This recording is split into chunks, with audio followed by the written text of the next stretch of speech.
पांडे साहेब असा विषय आहे बा. मी म्हटलं शांताराम भाऊले काही टेन्शन नका घेऊ. पांडे साहेब आपले कसं घरच्यासारखे आहे. ते बरोबर काय विचार करतील आणि काहीतरी त्याच्यावर बरोबर पर्याय शोधून काढतील म्हटलं. हो ना, हे पोटचा विषय म्हटलं की असंच आहे ना. आमच्याकडे आता एवढ्या तर किती केसेस येऊन राहिले आता रोजची एक एक ना एक केस आहे. पण आता काय करणार आता पोरायला किती समजावं. पोरं पोरी आता काय ऐकत नाही. 4 दिवस त्यांचं हे राहते झगमग. मग आपल्या काय टिकत नाही ना शेवटपर्यंत तरी. बरं आपल्या पोरीले 18 वर्ष पूर्ण झाली का? हो 18 वर्ष पूर्ण झाली बाबा. BA झालेली आहे तिथं. पण अशी पोरगी लय चांगली होती ना. बाहेर कुठं जाणार नाही, जास्त कोणासोबत बोलणार नाही, पद्धतशीर राहणारी. पण हे असं कसं झालं तेच नाही समजायला मार्ग. तुमच्या गावातल्या पोरावर काही शक्की घेण्यासारखं आहे काय? एका पोरगा बा ही गेली तेव्हापासून ते पोरगा गायब आहे असं काही आहे का एखादं मॅटर? सदा पोरं पोरीही हे सगळं पाहून हुशार झालेत. पहिले एक जण जाते, नंतर दुसरा जाते, म्हणून समजायला मार्ग नाही लागत. तर नेमकं कोण्या एरियात गेली ते समजलं म्हणजे मग बरोबर आपल्याला तपास घ्यायला सोपं जाते. आता ती कसं आहे, भेटल्यानंतर बी कसं आहे, ती बालिक असल्याच्यानं आपण जास्त जोरजबरदस्ती करता येत नाही. तिचं जबान काय आहे काय नाही त्याच्यावर आता निर्णय राहते मग नंतर. तरी पण मी बरोबर तिला भेटशोध लागल्यानंतर पहिले आपल्या घरी आणतो.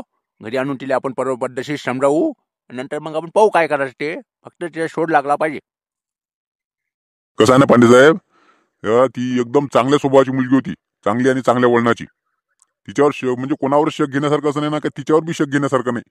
पण आता असं मॅटर घडलं त्याच्यामुळे आपल्याला काय इथं यावं लागलं. तसं आता एक म्हणजे असं एक दुरूनच आम्हाला समजलं की यवतमाळ एरियात बा कोणासोबत तरी अशी दिसल्यासारखं झाली. पण नक्की तेले बी परफेक्ट माहित नाही. पण तिच्यासारखी दिसली म्हणून बोललेत ते मोटरसायकलवर जाताना.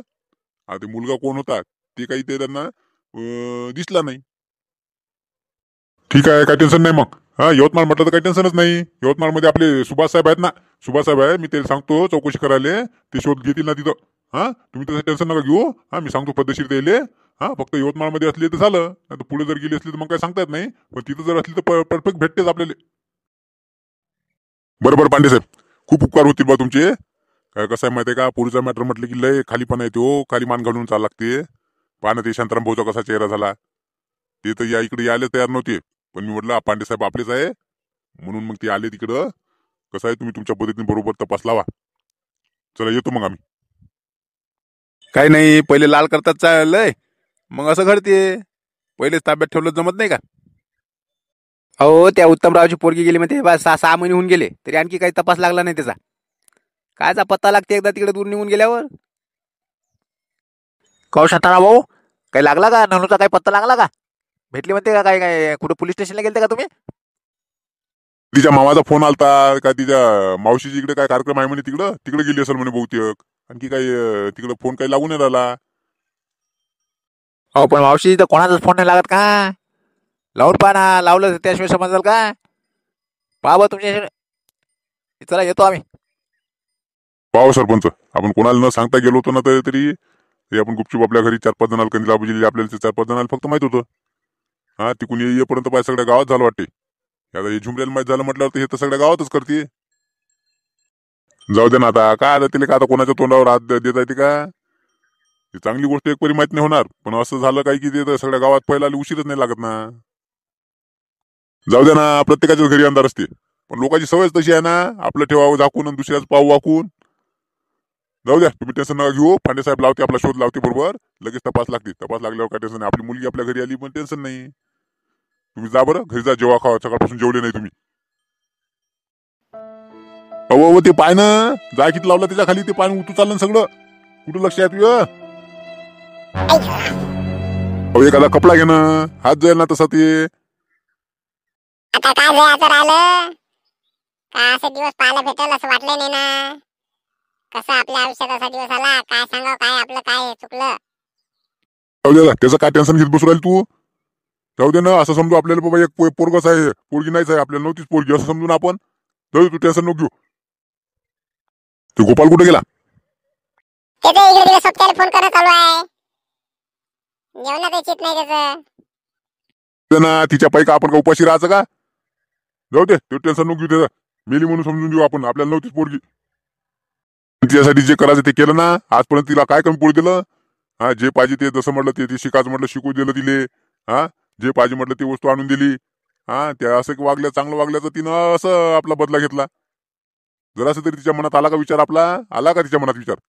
आणि आता काय तिचा विचार करायचा मग आपण? माझ्याच तर मनात राहून राहून विचार येते की मी बापाच्या कर्तव्यात कुठं कमी पडलो म्हणून असा दिवस मला पाहायला भेटला. हा, आज लेकराचे लाड करणं किंवा तिला तिच्या गरजा पुरवणं हे का आपलं कर्तव्य नाही का? हे का चुकीचं आहे का? आपण आता तिचं लाड करत जाऊ, तिचं जे पाहिजे ते देत जाऊ, हे का चुकीचं केलं का आपण? तिला शिकू दिलं. शिकू देणं म्हणजे शिकायला पाठवणं म्हणजे काय का चुकीचं आहे का? पण चार लोकांच्या उलट आपल्याला शब्द ऐकायला भेटते ना. असं झालं, असं मॅटर झालं की मग चार लोकांना बोलायला चान्स भेटते. कोणी म्हणते लाडा लाडानं वाया गेली, कोणी म्हणते आता येणारच नाही. असे अनेक लोकांचे चर्चा कानावर येत येतात. ते ऐकून ऐकून तर डोकं बधीर होते. पण आता काय करणार, काय करणार, काय सुचत नाही. जाऊ द्या ना, लोक चांगलं नाही बोलत, चांगलं चांगलं याच्यात लक्ष नाही टाकणार, पण वाईट याच्यात लगेच लक्ष टाकते. त्याचं आपल्या आपल्या कानावर घ्यायचं नाही. जाऊ द्या, तुम्ही जेव्हा बरं ते पोरग जेवलं नाही सकाळपासून. कायचं जेवण आणि कायचं काय व? एक घास तरी खा वाटवला का? जाऊ दे, ते गोपालले दे वाढून आणि तू जेव. मला काय आता जेवाने वाटवलं. तुम्ही जर नाही जेवलं तर आम्हाला जेव्हा वाटेल का?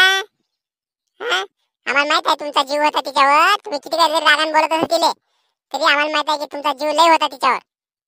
पण जाऊ दे ना, आता काय, आता ते झालं गेलं. तुम्ही जेव्हा बरं, तुम्ही जेवले तर ते जेवते. वाढ मग तेलही बोला, ये आपण जेवून घेऊ. काय केलं ते वाढ. काय नाही, स्वयंपाक नाही करा वाटलं होता. खिचडी टाकून दिली, आता मिरच्या कळतो 2-4 ते खाऊन घेऊ आपण. जाऊ दे. हो, काय हालत करून घेतली तुम्ही. का बरं ते चेहरा गिरा कसा दिसते तुमचा ते? हा, ते पाणी टाकलं तर करा बरं, आंघोळ करा बरं. बाबा बाबा, ते आपली नलताई आली ते कोणते पोरगा बी हटते त्यासोबत आली ते. चला थांब, तिथेच थांब. अजिबात घरात पाहुणे ठेवायचा. ज्या दिवशी तू निघून गेली त्या दिवसापासूनच तुझ्यासाठी या घराचे दरवाजे बंद झालेले आहे.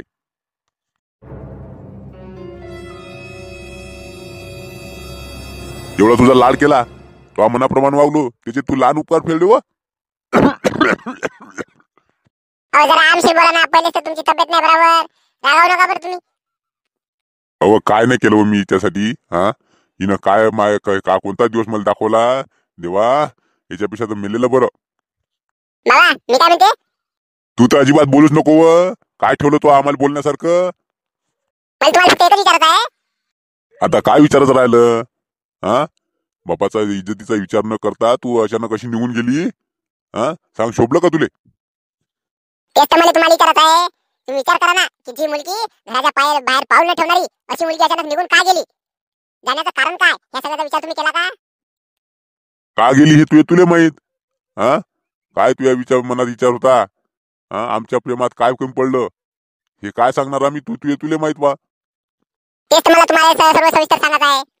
मलाही माहित आहे की बापाचं प्रेम ह्या मुलीवर किती असते.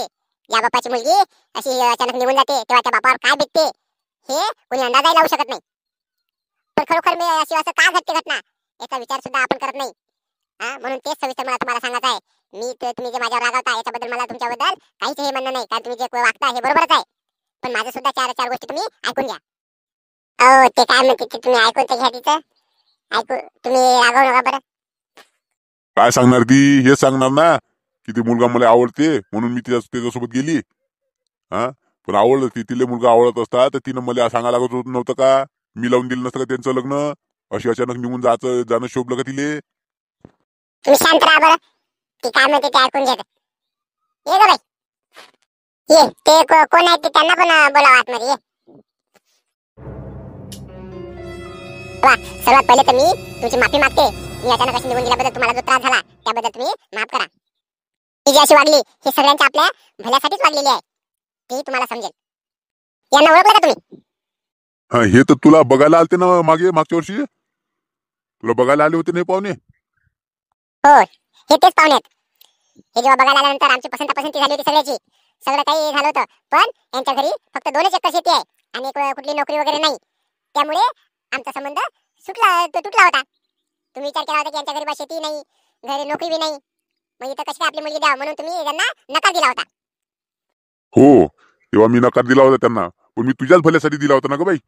हा, तुझं चांगलं व्हावं, तुला चांगल्या घरी तू पळावी म्हणून मी त्यांना नकार दिला होता. बरोबर आहे ना, तुम्ही माझ्या भल्यासाठीच हे सगळं केलं होतं. म्हणून मीही तो संबंध तुटल्यानंतर मी त्या गोष्टीचा विचार केला नाही. म्हटलं जे माझे बाबा करतील तेच माझ्यासाठी भलं आहे, म्हणून मी तो विषय डोक्यातून काढून टाकला. काही दिवसानं ते बात ती बघा ती उभी आहे ना, ती माझी मैत्रीण झाली. आमच्या दोघांची चांगली मैत्री झाली आणि एक दिवस तिने मग तिच्या घरी मला बोलावलं. गेल्यानंतर काय झालं हे मी तुम्हाला रिअल मध्ये दाखवते. ते तुम्ही बघा, म्हणजे सगळ्यांना कळेल. काजल, नलू ओळखलं का? हो, हे तर मला बघायला आलते ना आमच्या घरी. हा माझा विजय दादा, सक्का भाऊ. तुझा भाऊ? हो, त्याच्याच सांगण्याहून मी तुझ्याशी मैत्री केली, कारण माझ्या दादाला तुझ्यासोबत 2 शब्द फक्त बोलायचे आहे. आताशी तू त्याला त्याच्यासोबत बोलली नसती, म्हणून मी तुला माझ्या घरी बोलावून घेतलं. दादा काय म्हणते, फक्त 2 शब्द तिचे ऐकून घे. काय बोलायचं आहे बा त्यांना माझ्यासोबत? दादा बोल रे. हे बघा, मला तसं काही वाईट तुमच्यासोबत बोलायचं नाही. बघा, ह्या घराला तुम्ही आपलं घर समजा, ही तुमची बहीण समजा आणि मलाही तुमचा भाऊ समजा वाटल्यास. फक्त मला तुमच्यासोबत सविस्तर असं बोलायचं आहे 2 गोष्टी, म्हणून मी फक्त हे सगळं हे केलंय. मला काही चुकीचं तुम्ही समजू नका. बोला ना, काय बोलायचं होतं? बघा, ज्यावेळेस मी तुमच्या घरी बघायला आलो तुम्हाला, तेव्हा आपली सगळी पसंती झाली होती आणि त्यानंतर मग तुमच्या घरून नकार मिळाला. मग नंतर जेव्हा मध्यस्थीला मी विचारलं, तेव्हा त्यांनी मला सांगितलं की माझ्या घरी शेती नाही आहे किंवा नोकरी नाही, त्यामुळे बा त्यांनी नकार दिला म्हणून. आता माझ्या घरी 2 एकर शेती आहे.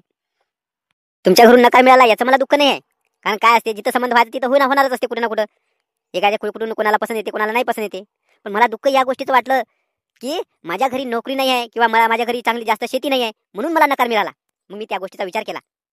मी तुमच्या घरची सगळी चौकशी केली, तुमच्या घरची सगळी माहिती मिळवली. आता माझ्या घरचं बघा, तुम्ही बघितलेलंच आहे माझं घर. घर सगळं व्यवस्थित आहे. काजलचा स्वभाव पण बघितला तुम्ही, किती चांगला आहे. माझ्या आई बाबाचा पण स्वभाव तुम्ही बघितला, सगळं व्यवस्थित आहे. मला कुठे ना कुठे मुलगी मिळणारच आहे, कोणा ना कोणा मुलीसोबत माझं लग्न तर होणार असेलच आणि ते होणार आहे. त्याबद्दल तर काही हे नाही आहे. पण मला फक्त एवढंच म्हणायचं आहे तुम्हाला, माझ्या घरी सरकारी नोकरी नाही किंवा भरपूर शेती नाही, म्हणून तुमच्या बाबांनी नकार दिला. हे कितपत योग्य आहे? तुमच्याच बाबाचं नाही तर प्रत्येक बापाला असं वाटते की आपल्याला नोकरीवाला जवाई मिळाला पाहिजे किंवा भरपूर शेतीवाला जवाई मिळाला पाहिजे. मग हे योग्य आहे का? प्रत्येकाने जर मोठ्या लोकांच्या घरी मुली द्यायचा विचार केला तर आपल्या या गरीब मुलांनी करायचं काय? माझंच नाही, तुमच्या घरचा विचार करा. तुमचा भाऊ आहे, आता तुमच्या भावाला सरकारी नोकरी आहे का? नाही आहे. तुमच्या घरी सुद्धा फक्त 2 एकर शेती आहे. मग तुमच्या घरी मुलगी कोण देणार? मग तुमच्या भावाचं लग्न करताना सुद्धा किती अडचणी येतील याचा विचार तुम्ही केला का? बरोबर आहे, प्रत्येक बापालाच वाटते आपली मुलगी लग्नानंतर सासरी आनंदात राहिली पाहिजे, सुखात राहिली पाहिजे, समाधानात राहिली पाहिजे. पण खरोखर लय मोठ्या पैसेवाल्याच्या घरी किंवा नोकरीवाल्याच्या घरी जर मुलगी दिली तर ती समाधानातच राहील असं हे खरं आहे का? कित्येक मोठ्या लोकांच्या घरी आपण पाहतो की तिथे दिलेली मुलगी, तिच्या अंगावर तर सोन्याचे दागिने भरपूर असतात, तिला खायला नाना प्रकारचे पक्वान्न असतात, पण तिला आपल्या माहेरच्या माणसाशी बोलण्याची किंवा घराच्या बाहेर निघण्याची सुद्धा मुभा नसते. मग हे का समाधान आहे का? गरीबाच्या घरी जेवढं सुख आणि समाधान असते तेवढं तुम्हाला मोठ्या लोकांच्या घरात मिळणार नाही आहे. खाण्यापिण्याचा जर विषय झाला तर आता कोणीच उपाशी राहत नाही. प्रत्येकाच्या घरी आपल्या पोटापुरतं, आपल्या गरजेपुरत्या सगळ्या सुविधा येतात. या सध्याच्या युगामध्ये कोणीच गरीब नाही आहे. म्हणून मला तरी वाटते की बा प्रत्येक बापानं मला नोकरीवाला जवाई पाहिजे असं म्हणणं हे चुकीचं आहे. बरोबर आहे, तुम्ही जे म्हणता ते सगळं बरोबर आहे. मला सुद्धा माझ्या भावाची चिंता आहे. पण आता याच्यात आपण काय करू शकतो? आपल्या आई वडिलांचा मान राखणं हे आपलं कर्तव्य आहे ना. हो, तुम्ही जे आपल्या आई बाबाच्या म्हणण्यानुसार वागता हे योग्यच आहे. आणि मला सुद्धा म्हणायचं आहे, मला बी तुम्ही माझ्यासोबतच लग्न करावं अशी माझं म्हणणं नाही आहे. माझं फक्त एवढंच म्हणणं आहे की या सगळ्या बापांना जे म्हणतात की मला नोकरीवाला जवाई पाहिजे, अशांना काहीतरी आपली चूक कळावी यासाठी आपण काहीतरी केलं पाहिजे. तुम्ही सांगा ना, आपण काय करू शकतो? मी जे सांगितलं ते जर आपण केलं तर तुमच्या बाबाला भरपूर त्रास होईल. तुमच्या बाबाला तुमच्याविषयी तुमचा राग येईल. पण शेवटी असं होईल की तुमचे बाबा तुमचा आदरच करतील आणि तुमच्या भावाचं सुद्धा चांगलं होईल. आणि जे बाप म्हणते की मला नोकरीवाला जवाई पाहिजे किंवा भरपूर पैसेवाला जवाई पाहिजे, त्यांना एक संदेश सुद्धा मिळेल. त्या ना, तुम्ही म्हणता तसं आपण करू. कारण मला माझ्या भावाची चिंता आहे, कारण आता पुढच्या वर्षी माझ्या भावाचं सुद्धा लग्न करावं लागते. तर मग मी काय सांगतो ते ऐका. आणि अशा प्रकारे मी यांच्या म्हणण्याप्रमाणे वागली. मी इथून जे गेली यांच्यासोबत नाही गेली, तर हे यांची बहीण, यांचे बाबा हे मला घ्यायला आले होते आणि त्यांच्यासोबत मी गेली. त्यांच्या घरी मला त्यांनी 3 दिवस मुलीप्रमाणे वागणूक दिली. त्यांच्या म्हणण्याप्रमाणे मी त्यांच्या घरी 3 दिवस राहिली. कारण तुम्ही सांगा, तुम्ही तर म्हटलं होतं की मी मोठ्या लोकांच्या घरी माझ्या मुलीला देईल, आणि म्हटलं माझ्या घरी मुलगी देताना मला लग्नामध्ये 4-5-6 लाख रुपये खर्च आला तरी मी करेन, असं तुम्ही बोलले होते ना? हो, मी बोललो होतो आणि त्याप्रमाणे मी खर्चही सुद्धा केला असता. मी मागे हटलो नसतो. बरोबर आहे, मला माहित आहे मुलीच्या सुखासाठी तुम्ही केला असता खर्च. पण मला आता सांगा, आपल्या घरी पैसे किती आहे हो? कपाटातले तू नेलेले 50,000 आणि आपल्या पीक पाण्याचे सगळे आलेले आहेत, असे सगळे मिळून 1.5 ते 2 लाख रुपये आहेत. पण आणखी मी कर्ज सुद्धा काढलं असतं शेतीवर, 2-3 लाख रुपये कर्ज काढलं असतं शेतीवर आणि तुझं लग्न थाटात लावून दिलं असतं. हो ना, मुलीच्या सुखासाठी तुम्ही कर्ज काढून सुद्धा लग्न लावलं असतं, हे बरोबर आहे. पण त्या कर्जाचा बोजा कोणावर पडते हे तुम्ही विचार केला का? लग्न लावून झाल्यानंतर मी तर सुखात राहिली असती, पण त्याच्यानंतर मग माझ्या भावाचं काय झालं असतं? एक तर ते तुमच्या त्याच्याकडे सुद्धा 2 एकर शेती, त्या शेतीवर 3 ते 4 लाख रुपये कर्ज. अशात मग त्याला मुलगी कोणी दिली असती सांगा बरं तुम्ही? मी तर बापाचं कर्तव्य पार पाडलं असतं, पण माझं सुद्धा भावाविषयी काहीतरी कर्तव्य आहे ना बहिणीच्या नात्यानं. मी त्याला दुःखात लोटून मी सुखात राहणं हे कितपत योग्य होतं? आणि तुम्हाला काही म्हणण्याची मला हिंमत नव्हती, म्हणून हा सगळा खेळ आम्ही केलेला आहे. यामध्ये आमचं काही जर चुकलं असेल तर आम्हाला माफ करा. ते 50,000 सुद्धा आम्ही सोबत घेऊन गेलेले नाही आहे, ते त्याच कपाटात आईच्या एका साडीमध्ये आहे. फक्त मी नेले म्हणून दाखवासाठी फक्त ते लपून ठेवलेले आहे साडीमध्ये. आईला आई बघू शकते, तिथे कपाटामध्येच ते पैसे ठेवलेले आहेत. त्यांनी मला 1 रुपया सुद्धा खर्च करू तर दिला नाही, पण सख्या नातेवाईकाप्रमाणे त्यांच्या घरी मला वागणूक दिली. बघा बरं, एवढ्या थोर विचाराचे आणि चांगल्या वागणुकीचे हे कुटुंब, असं कुटुंब असताना तुम्ही फक्त यांच्या घरी सरकारी नोकरी नाही किंवा भरपूर शेती नाही म्हणून तुम्ही यांना नकार दिला होता. मग हे कितपत योग्य आहे? हो ग बाई, खरोखर माझं चुकलं, पण काय करणार ग, मुलीविषयी प्रेम असते, असं वाटते मुलगी सुखात राहिली पाहिजे, म्हणून आम्ही हे सगळी धडपड करतो. तुम्हीच नाही तर सगळ्या बापांचा हा विषय आहे.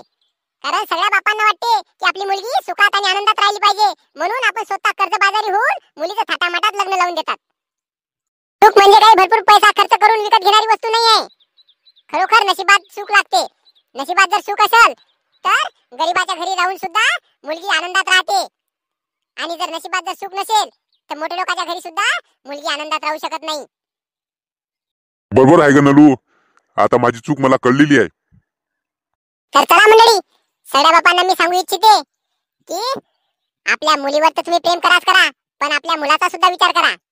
म्हणून प्रत्येक बापाने असा विचार करू नका की मला नोकरीवाला जवळ मिळाला पाहिजे. आता प्रत्येकाचं आपापलं नशीब असते. एखाद्याच्या नशिबात जर नोकरीवाला असेल तर तिला नोकरीवाला मिळेल, आणि कोणाच्या नशिबात जर गरीब असेल तर गरीबही मिळेल. पण आपण नोकरीवालाच मिळाला पाहिजे असा हट्ट धरू नका. सगळ्यांनी जर नोकरीवाला जवळ पाहिजे म्हटलं तर तुमचा मुलगा जर नोकरीवर नसेल तर त्यांना मग मुलगी कोण देणार? म्हणून आपल्या मुलाचाही विचार करा. आणि हा व्हिडिओ आवडला असेल तर लाईक नक्की करा, आणि हा व्हिडिओ प्रत्येक बापापर्यंत शेअर करा. त्याचबरोबर घरातून पळून जाणाऱ्या मुलींना मी सांगू इच्छिते की जेव्हा मुलगी घरातून अचानक निघून जाते तेव्हा त्या कुटुंबाविषयी लोक कशी चर्चा करतात, त्या कुटुंबाचे हाल काय होतात, त्या आई वडिलांचे हाल काय होते, हे तुम्ही आपल्या एपिसोड मध्ये पाहिलेलंच आहे. नसेल पाहिलं तर या सिरीज मधील मागचे एपिसोड तुम्ही नक्की बघा, म्हणजे तुम्हाला कळेल की जेव्हा घरातून मुलगी निघून जाते तेव्हा त्या आई वडिलांचे काय हाल होतात, त्या आई वडिलांविषयी लोक कशी चर्चा करतात, त्या घराविषयी कशी चर्चा करतात, हे तुम्हाला नक्की कळेल. म्हणून आपल्या घराच्या बाहेर पाऊल टाकण्याआधी ज्या आई वडिलांनी आपल्याला आयुष्यभर एवढं वाढवलं, एवढं प्रेम दिलं, लहानाचं मोठं केलं, त्या आई वडिलांविषयी एकदा विचार नक्की करा. कारण आपण निघून गेल्यानंतर त्या आई वडिलांची जर मान 4 चौघात खाली झाली तर याच्या एवढं दुर्दैव दुसरं कुठलंही असणार नाही आहे. म्हणून घराच्या बाहेर पाऊल टाकण्याआधी एकदा विचार नक्की करा.